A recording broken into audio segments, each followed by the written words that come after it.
Stovetop rice is a skill issue. 42,000 likes. What is going on? So a couple of weeks ago, I compared stovetop rice to my 3 rice cookers. And yeah, I may have done the stovetop rice a little bit dirty. I promise it wasn't intentional. You see, growing up, I had always used a rice cooker. My parents just never used stovetop to cook rice. But today I want to learn and hopefully do a better job than I did last time. But with all of the tutorials out there, how do I know who I can trust? Hi guys, today we're gonna learn how to cook rice with a pot. Top comment on this video, heard the accent and immediately knew this was the one. That is crazy. So after watching a few tutorials, I was armed with the knowledge to cook amazing stovetop rice. Or so I thought. Well, I think we're ready. So here's the game plan. Step 1, measure the rice. I'm using short grain white rice and I measured out 2 cups. Step 2, wash the rice. I personally use the claw grip. It's recommended to wash it at least 2 to 3 times, but with this specific rice, I washed it 5 times. Then using a 1-to-1 ratio, fill your pot with water. At this point, you also want to level out your rice. Now simply turn your heat to high, and once your water is boiling, turn to low, cover the lid, and simmer for 18 minutes. Now apparently while you're waiting for the rice to cook, the most important thing to remember is do not open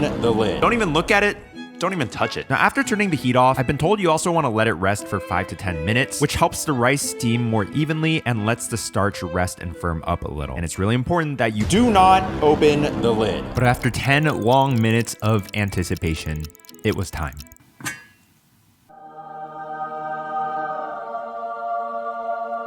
Wait a minute, that looks really good. What the heck? Ain't no way that this is stovetop cooked rice. So this time you can very clearly make out each individual grain. I was honestly in disbelief at this stage at how good it looked. In case you forgot, this is what it looked like last time. And look, no sticking on the rice patty. But the only thing that matters is, how does it taste?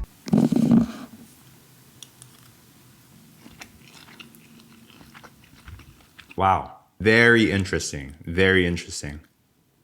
It is a night and day difference from when I first cooked stovetop rice. I can actually taste each individual rice grain. Now let's have some of the stuck bits at the bottom.